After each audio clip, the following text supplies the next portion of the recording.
excited to be talking with Emily Guy Birken, who specializes in the scientific research behind irrational money behaviors. I've often had a very big interest in what we call behavioral finance, which, as I describe to people, is why do people make the dumbest decisions even when they know the right thing to do? She's authored a number of books, and Emily, I'm real happy to have you here today. Thank you for having me. So was my very brief definition of behavioral finance right? Yes, absolutely. It's why you do the weird, stupid things you do even when you know better. Right. It's like your mother catches you, with your hand in the cookie jar, but you still keep doing it. Absolutely. Why do you suppose it is that people do that, especially when, numbers and money are, in many ways, are black and white? Well, numbers and money may be black and white, but the psychology of money is not. What we think about money is very rooted in emotion and psychology and in our childhoods even, the way money was viewed in our childhood homes. And so that means that, money seems like it should be dollars and cents and plus and minus and very easy, but it really is very much about how your brain wraps around the idea of money. And that is not going to be rational.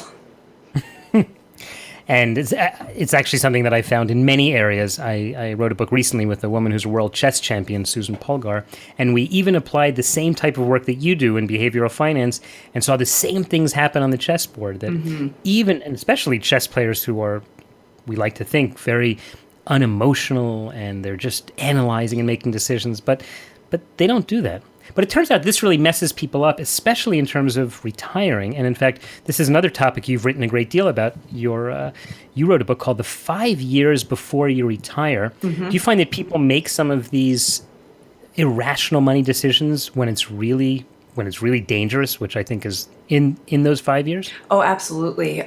Something that people often tend to do is they'll find, I've got about 5-7 years left to go. I'm behind. And so they'll try to catch up by taking big risks. So that's why you see seniors who are falling victim to get-rich-quick schemes and con men and things like that, because you forget everything that you know about what is something that's trustworthy and what's not, and you get dollar signs in your eyes, like, oh, I can retire on time if I just, put money in this tin mine in Bolivia, and it's a terrible idea, and it's really quite sad. And oftentimes people really know better. It's somewhere in the back of their minds. They know better, and yet they find themselves being led by their emotions rather than by their rational, actual knowledge of what should be done. So I have a lot of questions. One of them is, why don't they just get over it? But I want to try to accuse someone else, because in today's day and age, no one's ever responsible for himself. It's always someone else's fault. So when someone buys that tin mine in Bolivia, can't you just say, well, it's probably the salesman who used hard sell tactics on people who are weaker? Well, that's one thing that I think is really important. The field of behavioral economics is relatively new. I mean, it's 40 years old, but still relatively new compared to economics, traditional economics. But the thing is, con men, salespeople, marketers, they have all understood the principles of behavioral economics for millennia. So yes, the salesperson knows exactly what your weaknesses are and is preying on them. So that's not to say, you're a big boy, you're a big girl, you should not fall victim to the con men and the schemes and things like that. But you do also need to recognize that they are going after what your weak points are going to be. They're going for the throat. So that's one of the reasons why my dad was a financial advisor, and he taught me early on that I should always embrace my paranoia. And so that's something that I try to tell people. Embrace your paranoia. I love that. Absolutely. When it comes to people offering to help you financially. I can see like Darth Vader saying to Luke Skywalker, Luke, embrace your paranoia. Yes. Well, it's funny, Emily, you and I clearly have a lot in common, because I also went into the business, or a similar field. My mother was a financial advisor. In fact, she and I were partners when I started in the field on Wall Street. Oh, wow. And one of the things that she taught me, she had, before her 17 years on Wall Street, she had been a teacher. In fact, I think much like you were involved in education. And she taught me that the critical thing in helping clients, because we, as advisors, or if we're honest advisors, cannot predict the market, but what we can do is we can help to educate clients to make them realize or make them make better decisions. But that goes back to, again, this topic we were talking about before, which is even if you give someone the tool to make good decisions, is he really going to be able to make a good decision? And that's something that can be very difficult. A lot of things we go on instinct and impulse that are not necessarily correct. And so I see my job as a personal finance writer as giving people the tools to take the pause that they need. That really what you need to make good decisions is to just stop long enough to let your emotions subside a little bit so that you can use your good sense. Now, there are some people out there who do not have the good sense God gave a goose. So that's can be a tough situation, but the majority of us do know what we need to do. It's the same as with like diet and exercise. We know what we should be doing. We just don't do it. We sit there eating the Oreos. And similar with Oreos. Yeah, they're delicious. I could eat an entire sleeve of them in one sitting if I don't stop myself. And in fact, I just don't keep them in the house for that reason. And it's the same with money. You know what you should be doing. You just don't do it for the vast majority of people. And so that's really what I want to try to help people do, is find a way to take that pause, that just quick pause between, stimulus and response. And so that you're not reacting emotionally, you take the time to react rationally.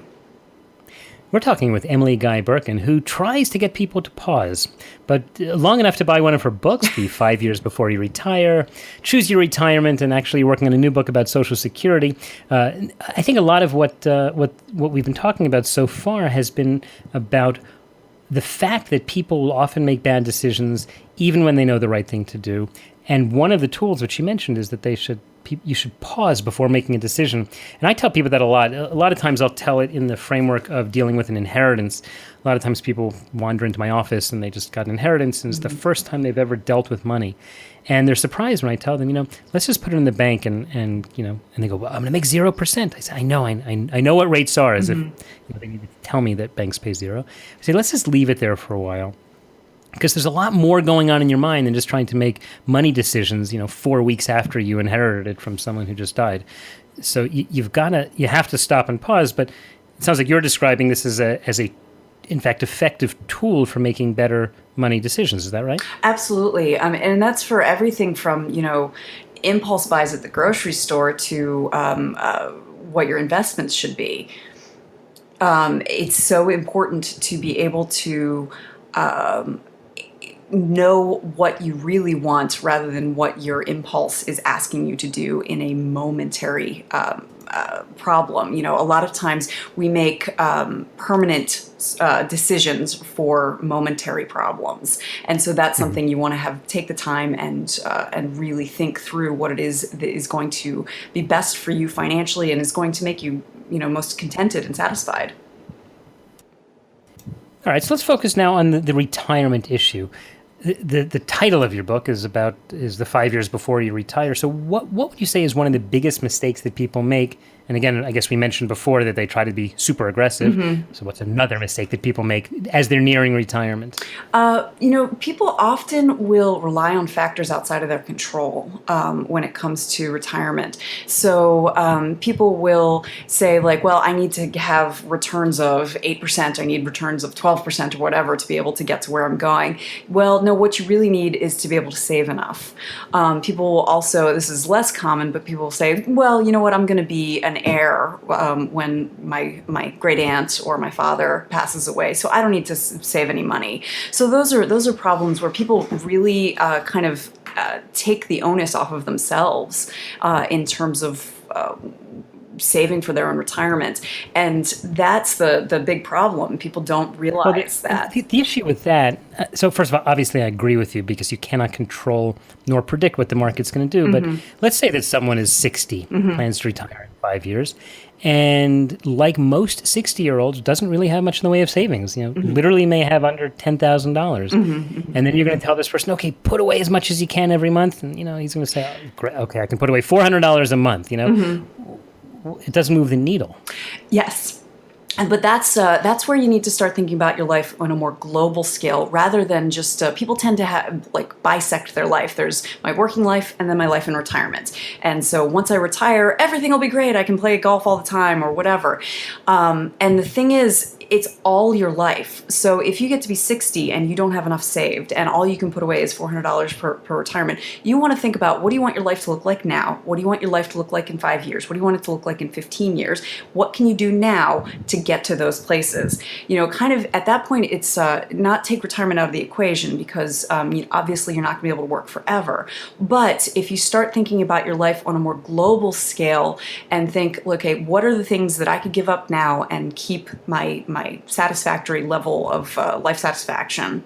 What are the things that I could give up financially so that I could put more money aside? What are the things that I value most? And then you can end up in the life that is going to be most contented for you, rather than race to the finish line for retirement, because that can be real problematic. Yeah, and that type of attitude is what then leads you to make mistake after mistake, Absolutely. which will unfortunately ultimately destroy your retirement instead of making sure that you'll be okay. Emily, we are just about out of time, but tell me, in the last few seconds, how can people learn more about you and the work that you're doing?